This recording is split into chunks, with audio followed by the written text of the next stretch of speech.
자, 오늘은 기드온 스토리를 가지고 잠깐 은혜를 나눌까 합니다. 이제부터 미디안의 강한 군대와 전쟁을 시작해야 하는 기드온의 이야기가 오늘 본문에 기록되어 있습니다.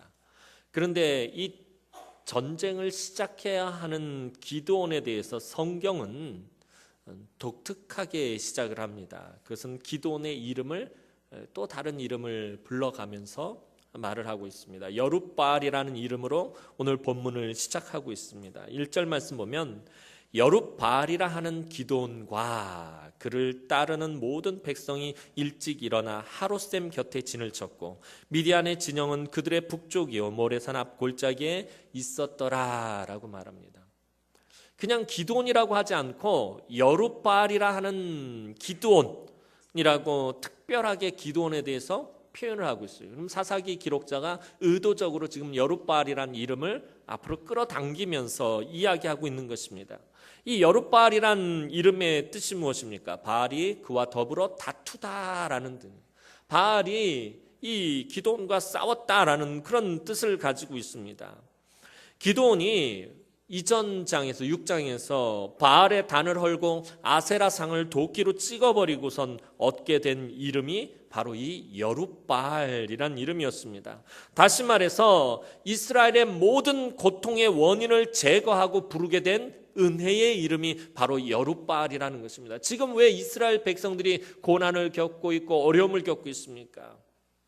미디안에게 지금 왜 학대를 받고 있고 미디안의 압제가 얼마나 심했던지 이 기드온의 시대 때는 남자들이 대로를 다니지 못했다고 성경은 말하고 있어요. 큰 길로 다니지 못하고 늘 골목길로 작은 길로 숲속길로 숨어서 미디안의 눈치를 보면서 다녀야 했다라고 성경은 말하고 있습니다.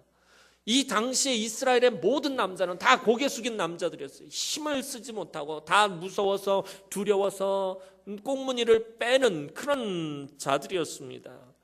이스라엘이 이렇게 고통을 당하게 된 이유는 다른 것이 아니라 바로 그들이 하나님의 영광을 가로채고 바알과 아세라를 섬겼기 때문입니다. 하나님은 그 영광을 다른 신들과 다른 것들과 나누시는 분이 아니십니다. 영광은 오직 하나님 홀로 받으시는 것인데 그 영광이 바알과 아세라에게로 돌아가 버렸기 때문에 하나님께서 미디안을 통해서 이 이스라엘을 압제하신 것입니다. 그 고통의 원인이었던 바알과 아세라를 이 기드온이 제거하고서는 얻게 된 은혜의 이름이 바로 여룻바알이란 이름입니다. 기드온은 6장에서 이미 한바탕 바알과 아세라와의 아주 치열한 전쟁을 치렀고 그 영적인 전쟁에서 승리를 얻었습니다. 영적인 전쟁에서 승리를 거둔 기드온이 이번에는 그 바알과 아세라의 군대인 미디안과 전쟁을 하게 된 것입니다. 6장에서는 바알과 아세라와 싸워서 이겼고 이제 7장에서는 그 바알과 아세라가 부리는 군대인 미디안과 전쟁을 하게 된 것이었습니다. 그래서 사사기의 기록자는 기드온을 여룻바알이라고 부르면서 이스라엘의 승리를 예견하면서 오늘 본문을 시작하고 있는 것입니다.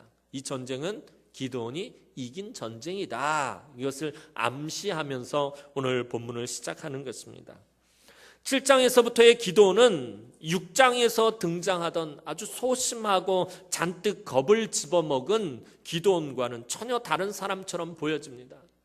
기드온의 처음 등장 모습이 어떠했습니까? 포도주 틀 속에 숨어서 타작을 하면서 혹시 이 미디안 사람들이 와서 곡식을 빼앗아 가지 않을까 조심조심 소리도 안 나게 조용조용 잔뜩 겁을 집어먹고서는 타작을 하고 있던 기드온의 모습에서부터 시작되어집니다. 하나님의 천사가 나타나는 것을 보고 무서워가지고 눈물을 그냥 질질질 흘리면서 아주 찌질하게 굴던 사람이 이 기드온이었습니다. 그런데 7장에서부터의 기드온은 그 6장에서 등장하던 그 소심하고 찌질한 남자의 모습과는 전혀 다른 사람처럼 보여집니다. 7장부터는 바알을 담대하게 대적하는 여룻바알로서의 모습을 강조하고 있습니다. 기드온이 이처럼 여룻바알의 모습으로 변화되는 가장 중요한 요소는 6장 34절에 기록되어 있습니다. 여호와의 영이 기드온에게 임하시니라고 성경은 말하고 있습니다. 성령이 기드온에게 임하시니 이 겁많고 소심하고 소극적이고 무능하고 찌질남이었던 기드온이 바알과 아세라와 다투기를 두려워하지 않는 용사 여룹바알로 변화된 것입니다. 이제 기드온과 그를 따르는 3만 2천 명의 이스라엘 군대는 하롯셈 곁에 진을 치게 되었습니다. 그런데 이스라엘 백성들이 진을 친 곳, 이 셈의 이름인 하롯은 이 떨림, 두려움, 무서움 이런 뜻을 가진 말입니다. 하나님의 명령에 따라 순종하여 전쟁을 하기 위해서 기드온과 백성들이 모이기는 했지만 그들에게서 이 무서움과 두려움과 이 떨림이 마음에서 떠나가지 않고 있었다라는 것입니다.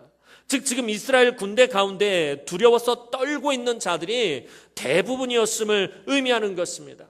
하나님의 명령에 따라서 이제 전쟁을 하러 나오긴 나왔는데 백성들을 살펴보니까 다 다리가 후들후들 떨리고 손도 부들부들 떨고 다들 무서워가지고 그러고 있더라는 것입니다. 모인 사람들 대부분이 무서워 떨고 있어서 그곳 이름을 그때부터 하롯이라고 부르게 된 것입니다. 원래 지명은 그것이 아니었습니다. 근데 그곳에 모인 이스라엘 사람들이 다 벌벌벌벌 떨고 있어서 그래서 두려움, 떨림, 무서움이란 뜻을 가진 하롯이라고 그곳을 부르게 된 것입니다. 실제로 3절에서 두려워 떠는 자는 다 돌아가라 라고 말했을 때 무려 2만 2천 명이나 돌아가 버렸습니다. 이제 너는 백성의 귀에 외쳐 이르기를 누구든지 두려워 떠는 자는 길르앗산을 떠나 돌아가라 하라 하시니 이에 돌아간 백성이 2만 2천 명이요 남은 자가 10,000명이었더라. 그렇다고 남은 10,000명은 무섭지 않는 아주 용감한 사람들만 남아있느냐? 그것도 아니에요. 이 남은 10,000명은 어중간하게 말귀도 못 알아들어가지고 2만 2천 명 도망갈 때 도망가지도 못하고 그곳에 남아있었던 어리버리한 사람들이에요. 쟤들은 왜 갈까? 그러더니 나중에 알고 봤더니 이러는 거예요. 무서운 사람들 다 가라고 그랬대. 그때 갔었어야 되는데 하고 가슴을 치며 후회하고 있는 사람들이 나머지 10,000명이었다라는 것입니다. 이것을 볼 때 하롯셈 곁에 모인 이스라엘의 분위기가 어떠했을지는 가히 짐작이 갑니다. 비록 이스라엘 백성들이 전쟁을 하려고 부름을 받고 용기를 내서 모였을지라도 지금은 분위기 자체가 아주 무겁고 암울하고 공포 속에 모여 있었다라는 것입니다. 전쟁에 있어서 가장 중요한 것은 사기입니다. 사기가 높은 군대는 숫자가 적어도 숫자가 많은 군대와 싸워서 이길 수가 있습니다. 그런데 지금 이곳에 전쟁을 하기 위해 모인 이스라엘은 사기는 찾아볼 수 없고 다 무서워서 벌벌벌벌 떨고만 있었다라는 것입니다. 그럼 이스라엘 군대는 왜 이렇게 두려워하고 있는 것입니까? 왜 이렇게 무서워서 떨고만 있는 것입니까? 8장 10절 말씀을 보면 미디안의 군대가 13만 5천 명이었음을 알 수가 있습니다. 그러니까 이스라엘이 처음 모였을 때 3만 2천 명, 이 미디안의 군대는 13만 5천 명. 그러니까 13만 5천 명과 3만 2천 명이 대결해야 하는 전쟁입니다.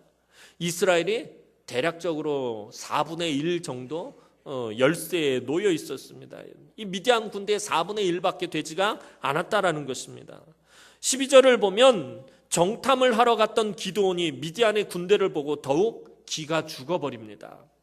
미디안과 아말렉과 동방의 모든 사람들이 골짜기에 누웠는데 메뚜기의 많은 수와 같고 그들의 낙타의 수가 많아 해변에 모래가 많음 같은지라.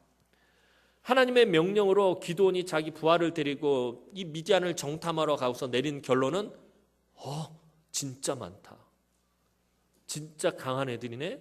진짜 센 놈들만 나왔네 라는 것을 확인하게 됐다는 거예요. 오히려 더 기가 확 죽어버리고 말았습니다. 게다가 미디안 군대는 철제 칼과 낙타로 무장한 기동성에 능한 아주 강한 기병이었습니다. 이스라엘 군대는 제대로 된 무기 하나 없는 오합지졸들이었습니다. 사사기를 잘 보면 이스라엘은 칼뿐만 아니라 농기구조차도 만들 수 없는 그런 무능력한 나라였습니다. 그래서 이 이스라엘이 낫질을 하다 낫이 고장나고 삽질을 하다 삽이 부러지면 그걸 고치려면 어떻게 하냐면 블레셋에 가서 블레셋 대장간에서 고치거나 아니면 그곳에서 사와야 될 정도로 이 농기구 하나도 만들 수 없는 사람들이 이스라엘 사람들이었습니다. 제대로 된 무기 하나도 가지고 있지 못했어요. 근데 미디안은 이미 철제 무기와 철제 방어구를 가지고 있고 이 낙타를 이용한 이 기병을 구성을 해가지고서는 지금 쳐들어왔다라는 거예요. 이스라엘은 제대로 된 무기 하나도 없고 그나마 모인 사람들이 무서워서 벌벌벌벌 떨고 있는 오합지졸들이었습니다.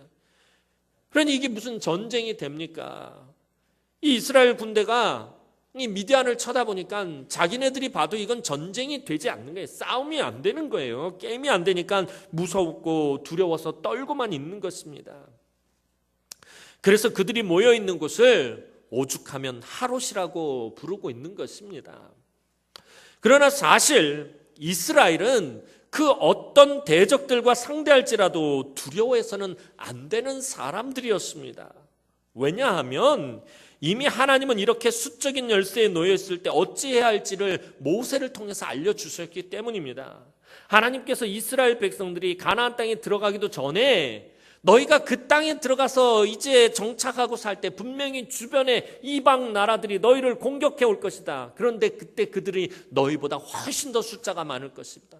너희보다 훨씬 더 강력한 무기를 가지고 있을 것이다. 하나님께서 이미 먼저 그것을 예견하시고 알려주셨다라는 것입니다. 그때 너희는 이렇게 해라 라고 하나님은 이미 모세를 통해서 말씀해 주셨습니다. 신명기 20장 1절 말씀 보면 네가 나가서 적군과 싸우려 할 때에 말과 병거와 백성이 너보다 많음을 볼지라도 그들을 두려워하지 말라.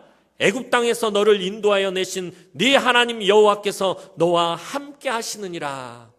모세가 이렇게 말하고 있다는 거예요. 너희가 가나안 땅에 들어가면 분명히 너희를 공격하는 세력들이 있을 것인데 그들은 말과 기병과 병거와 너희보다 많은 숫자를 끌고 와서 너희를 공격할 것이다. 그러나 절대로 두려워하지 말아라. 왜냐하면 너희를 애굽에서 인도해내신 그 하나님이 너희와 반드시 함께 하실 것이다 라고 이미 모세를 통해서 하나님 말씀하셨다는 것입니다. 이 말은 이스라엘의 전쟁은 이스라엘만의 전쟁이 아니다라는 것입니다. 이스라엘이 싸우는 전쟁은 곧 누구의 전쟁이라는 것입니까? 하나님의 전쟁입니다. 이스라엘은 주도적으로 전쟁을 이끌어가는 사람들이 아닙니다. 그들이 오늘 비록 싸움을 하러 나왔다 할지라도 그들이 전략을 세우고 그들이 전쟁을 하고 그들이 직접 나가서 맞부딪혀서 싸우는 것이 아니라 이 모든 것들은 하나님이 하신다는 것입니다. 그저 하나님의 전쟁에 참여하는 자들이 이스라엘입니다. 아무리 많은 수의 군대와 강한 무기로 무장한 적들이 온다 할지라도 하나님이 싸우시기 때문에 하나님께서 직접적으로 싸우시기 때문에 두려워하지 말라라는 것입니다. 주님도 요한복음 16장 33절에서 말씀하십니다. 세상에서는 너희가 환난을 당하나 담대하라. 내가 세상을 이기었노라. 예수님께서 우리 대신해서 싸우신다라는 것입니다. 그런데 예수님 말씀하신 요지가 무엇입니까? 내가 세상을 이기었노라. 이미 이기셨다라는 것입니다. 예수님은 이미 사탄의 주력 부대를 완전히 박살을 내버리셨어요. 사탄의 주 세력인 그 사망의 권세를 십자가에 달려 돌아가셨다가 다시 사흘 만에 부활하시면서 그 사망의 권세를 깨트리면서 사탄의 주력 부대를 완전히 박살내셨어요. 그래서 내가 이미 이겼다라고 하는 주님은 말씀하셨어요. 그래서 너희가 내 길을 따라오면 너희는 이길 것이다 라고 주님 말씀하십니다. 주님이 이미 우리를 대신해서 싸우셨다라는 것입니다. 우리는 그저 그 패잔병들하고 그 자녀 세력들하고만 싸우면 되는 것입니다. 예수님께서 이미 다 깨트리시고 이미 다 이기셨기 때문에 두려워하지 말라, 담대하라 라고 예수님도 말씀하시는 것입니다. 오늘 우리가 살아가면서 마찬가지입니다. 이 세상에서 영적인 전쟁을 치를 때 저와 여러분들은 매일같이 세상에 나가서 영적인 전쟁을 치열하게 치르고 있습니다. 이 영적인 전쟁을 치를 때 내 힘과 내 능력과 내 지식과 내가 가진 것으로 싸우니까 힘이 드는 것입니다. 내가 가진 것이 얼마 없는데 저와 여러분들이 가진 것이 뭐 얼마나 됩니까? 가진 것이 없는데 그나마 있는 그 조금 있는 거 가지고 쥐어짜가면서 싸워야 하니까 얼마나 힘이 드냐라는 것입니다. 뭐가 좀 있어야지 싸워도 뻔히 나고 뭐가 좀 있어야지 싸워도 힘이 들지 않는데 없는데 그나마 그것을 쥐어 짜가지고 싸우니까 얼마나 힘들고 고통스럽고 무섭은 거냐는 것입니다. 그럼 하나님 그렇게 하지 말라라는 것입니다. 내가 너희들보다 많이 가지고 있고, 내가 이 세상의 모든 것을 소유하고 있고, 내가 이 세상의 모든 것을 다스리고, 내가 이 세상의 모든 것을 통치하고 있는데 왜 너희가 없는데 그것을 가지고 싸우려고 하느냐라는 것입니다. 나에게 맡기라는 것입니다. 오늘 하나님 말씀하시는 건 그거예요. 너희들 없는데 너희들이 싸우려고 하지 말고 나한테 맡기라는 것입니다. 하나님 앞에 가지고 나오고 하나님을 의지하고 하나님께 의뢰하면 하나님이 대신 싸워주시겠다라는 것입니다. 그런데 이제 하나님은 정말 후들거리는 몸을 부여잡고 간신히 버티고 있는 이런 기드온의 마음을 아는지 모르는지 이상한 말씀을 하십니다. 기드온과 함께한 백성이 너무 많으니까 두려워 떠는 자들은 집으로 돌려보내라는 것입니다. 우리가 생각할 때는 아무리 두려워 떠는 사람들이라도 전쟁하겠다고 나온 사람들이고 또 적의 숫자가 13만 5천년이나 되니까 이렇게 너무 많다면 이런 사람들이라도 있어야 하는 것 아닙니까? 그런데 하나님은 이들이 너무 많다고 무서워서 떠는 사람들은 그냥 돌려보내라고 말씀하십니다. 도대체 하나님 왜 그런 것입니까? 뭐가 도대체 많다고 이들을 다 돌려보내라고 말씀하시는 것입니까? 오늘 2절에 하나님의 의도가 기록되어 있습니다. 이는 이스라엘이 나를 거슬러 스스로 자랑하기를 내 손이 나를 구원하였다 할까 함이니라. 지금 거기에 모인 숫자로 3만 2천 명으로 싸워서 이기면 나중에 분명히 자기들 힘으로 이겼다고 할 것이기 때문에 안 된다라는 것입니다.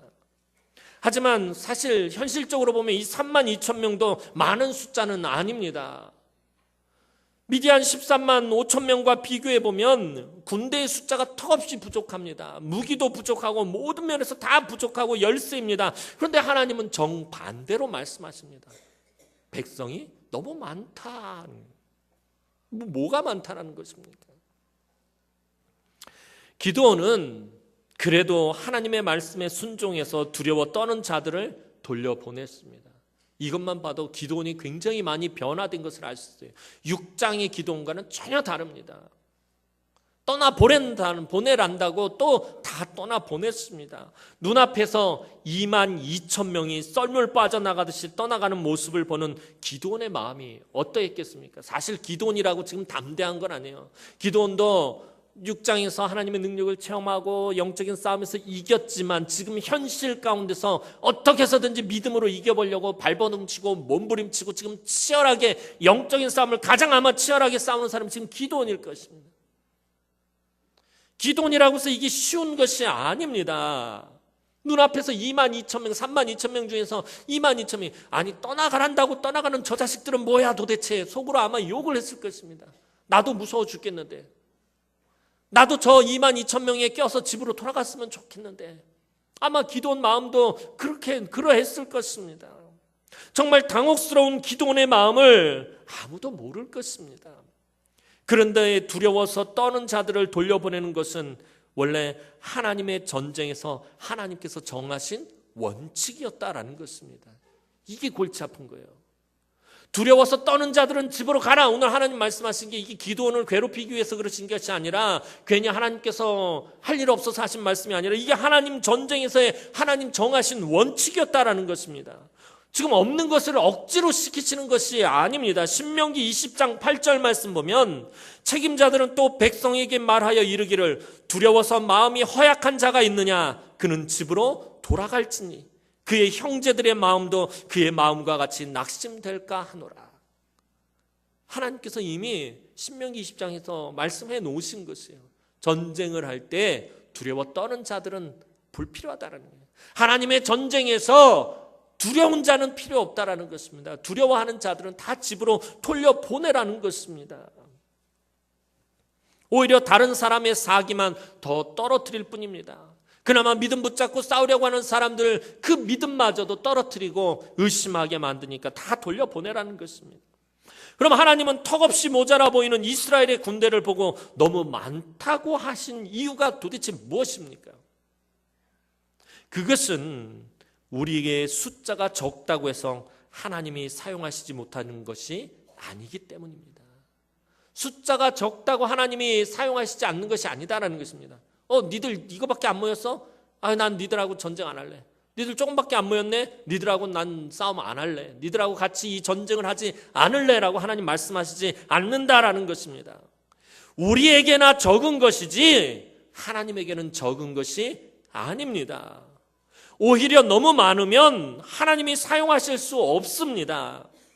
너무 많으면, 군대의 숫자가 너무 많으면 하나님을 의지하지 않기 때문입니다. 만약에 이스라엘이 오늘 미디안과 전쟁을 하기 위해서 한 30만 명 모였다고 생각해 봅시다. 그들이 하나님 의지하겠습니까? 절대로 의지하지 않습니다.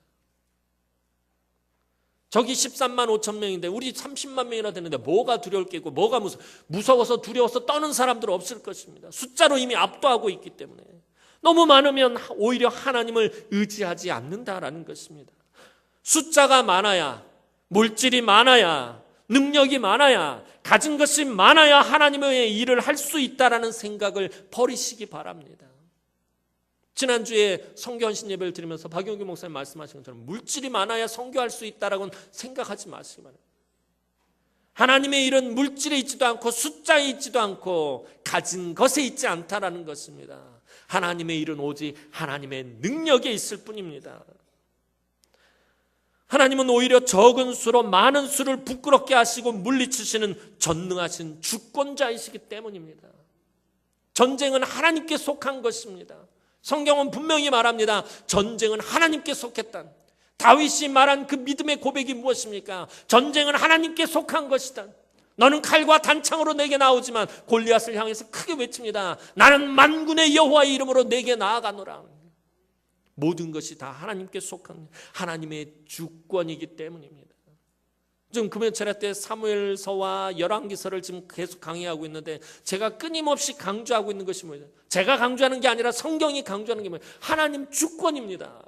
하나님이 통치하시고 하나님이 다스리신다라는 것입니다. 그것을 하나님의 백성들은 인정해야 한다라는 것입니다. 그게 신앙의 기본입니다. 저와 여러분들의 신앙의 베이스는 하나님이 다스리시고 하나님이 통치하시는 주권자 되신다라는 것입니다. 내가 어떤 형편, 어떤 처지, 어떤 상황이 있다 할지라도 내가 가난하고 내가 배운 것이 없고 내가 병에 걸렸어도 하나님이 주권자 되십니다. 인정하는 것에서부터 신앙은 시작되는 것입니다. 그래서 성경이 말하는 건 무엇입니까? 하나님은 높이시기도 하고 낮추시기도 하고 부유하게도 하고 가난하게도 하고 하나님은 죽이시기도 하고 살리시기도 하시는 분이시다라고 사무엘서에서 한나는 그것을 노래하고 있다라는 것입니다. 하나님 주권자이십니다. 그 하나님을 의지해야 한다는 것입니다. 내가 가진 것으로 하나님의 일을 하는 것은 아닙니다. 목사님, 제가 돈을 많이 벌고 나서 헌신하겠습니다.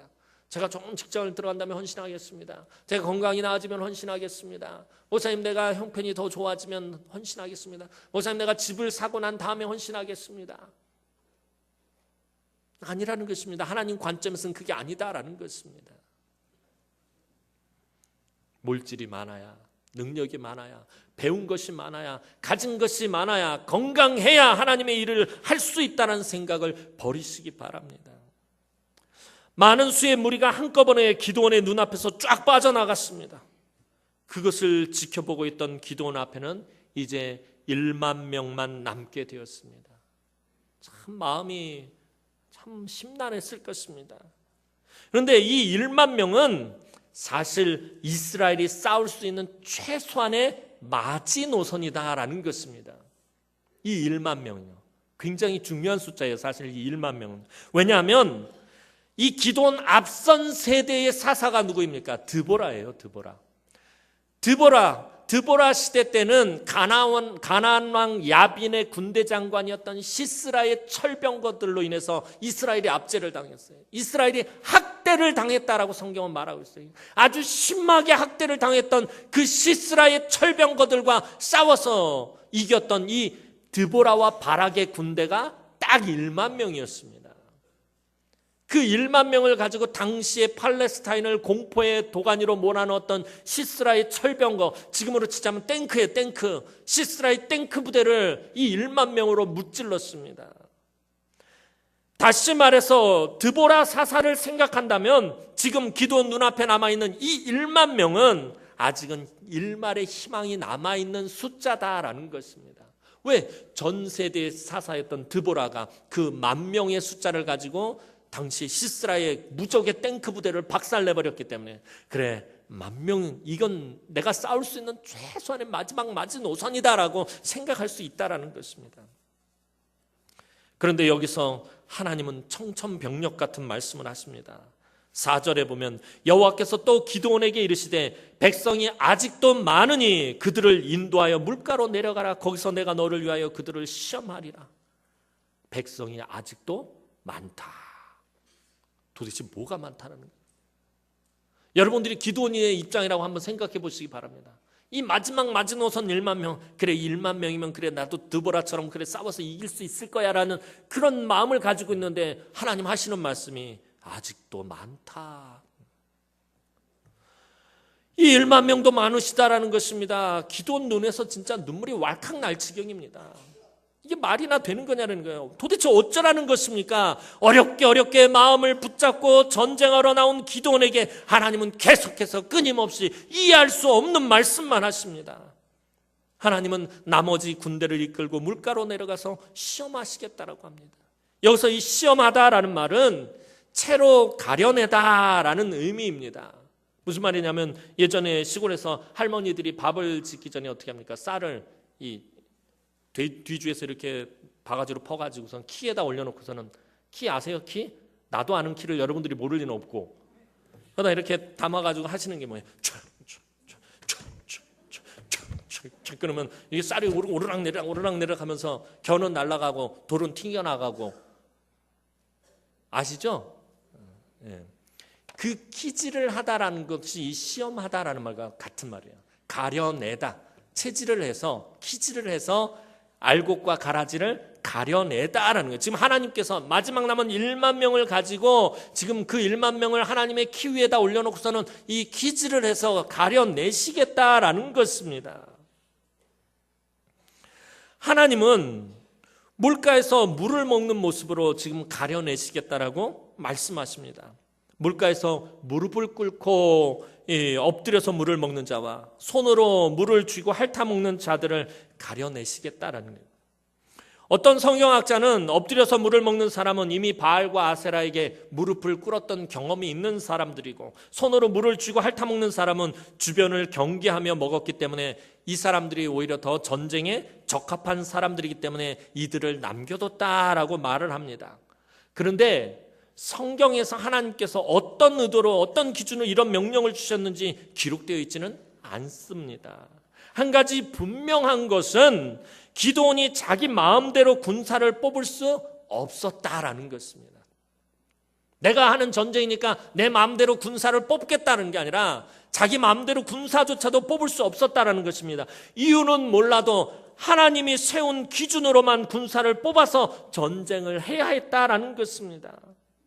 이 본문에서 우리가 자꾸 왜 물가에서 엎드려서 물을 먹는 사람과 손으로 물을 떠서 먹는 사람을 왜 구분하셨는가, 이거에 자꾸 궁금하고 관심을 갖는데 이거 궁금해할 필요 없어요. 왜냐하면 이게 지금 중요한 게 아니에요. 물을 먹는 자세가 중요한 게 아니라 지금 이 본문에서 중요한 건 뭐예요? 하나님께서 지금 의도하시는 게 뭐예요? 숫자를 줄이시겠다라는 거예요. 엎드려서 물을 먹고 손으로 물을 떠서 먹는 것, 이게 중요한 게 아니라 지금 이곳에서 중요한 것은 하나님께서 지금 무조건 숫자를 줄이시겠다는 거예요. 만약 엎드려서 물을 먹은 사람이 300명이었다면 그 사람들을 하나님께서 가려내셨을 거예요. 손으로 물을 먹은 사람이 9,700명이었다 해서 그 사람들을 쓰시는 것이 아니라 지금 하나님은 숫자를 줄이시겠다라는 것입니다. 하여튼 하나님의 의도는 이스라엘 군대의 숫자를 완전히 확 줄여버리시겠다라는 것입니다. 32,000명의 군대를 300명으로 말도 안 되게 확 줄이셨습니다.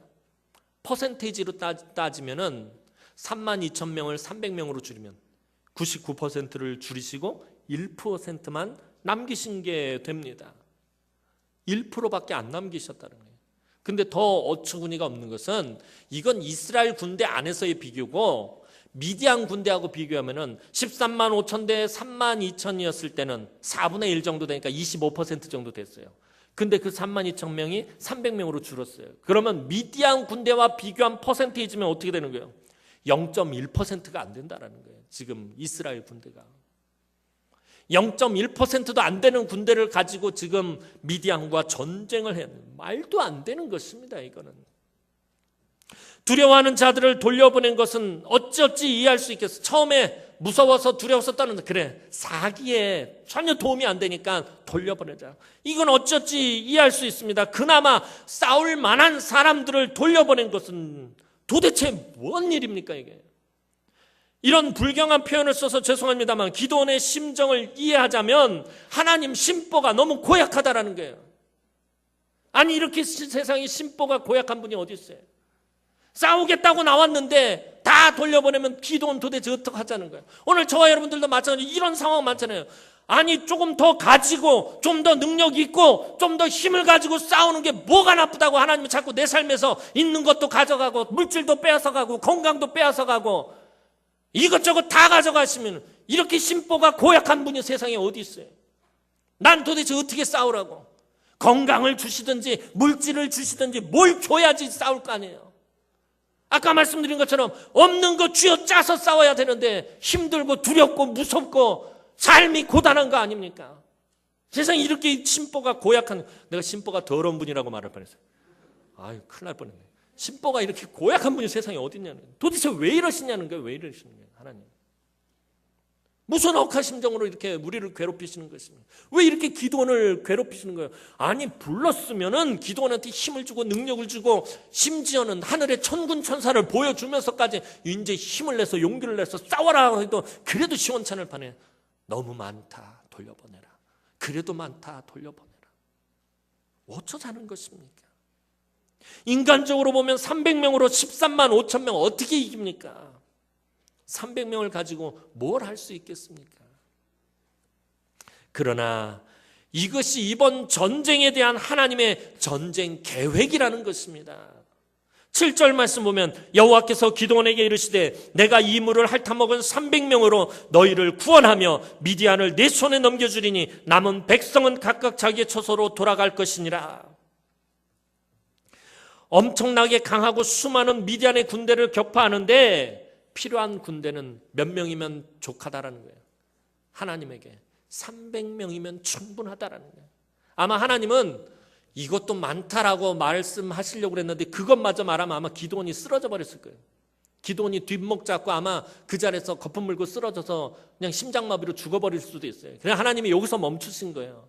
원래 아마 하나님 의도대로 하자면은 300도 많은데 라고 아마 말씀하실 거예요.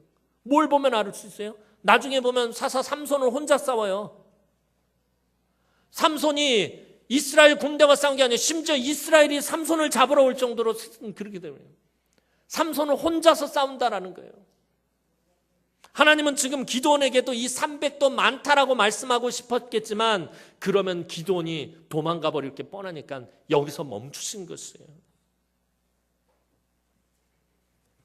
하나님의 전쟁의 승리는 군대의 숫자에 달린 것이 아닙니다.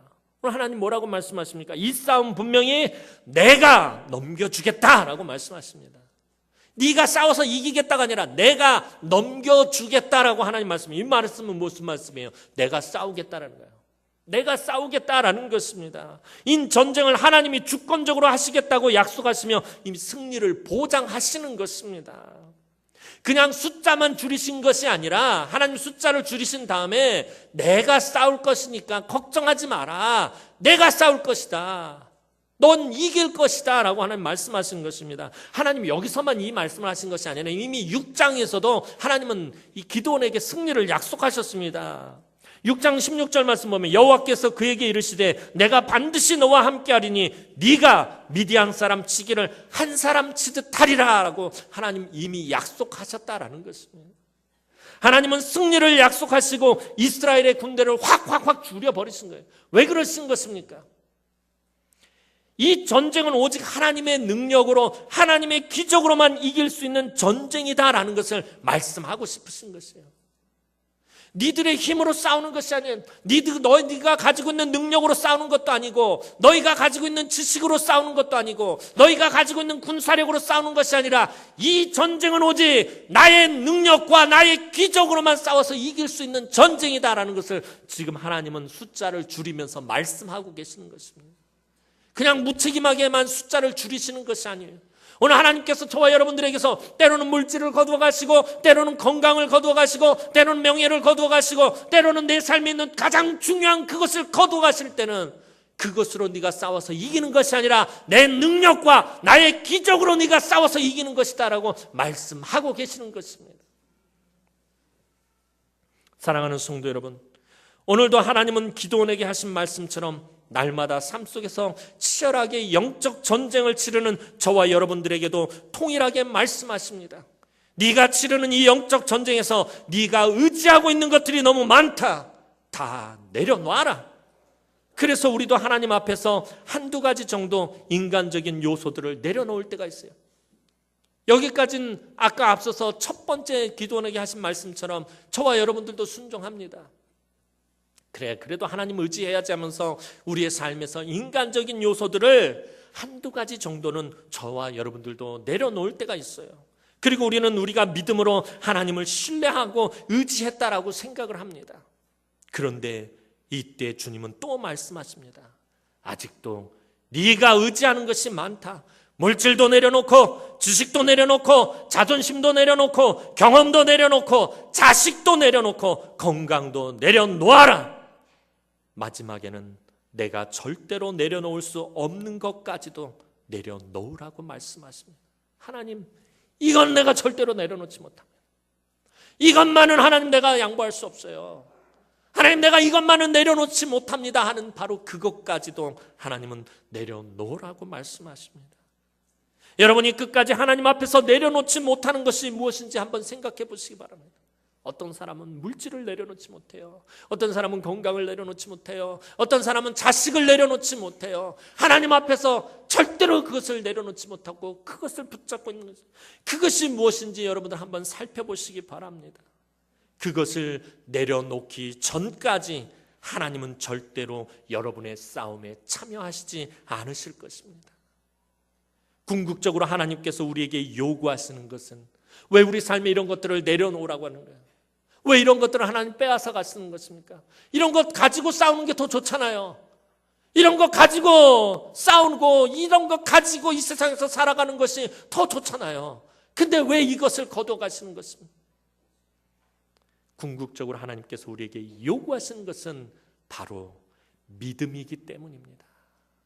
믿음을 저와 여러분들에게 요구하시기 때문입니다.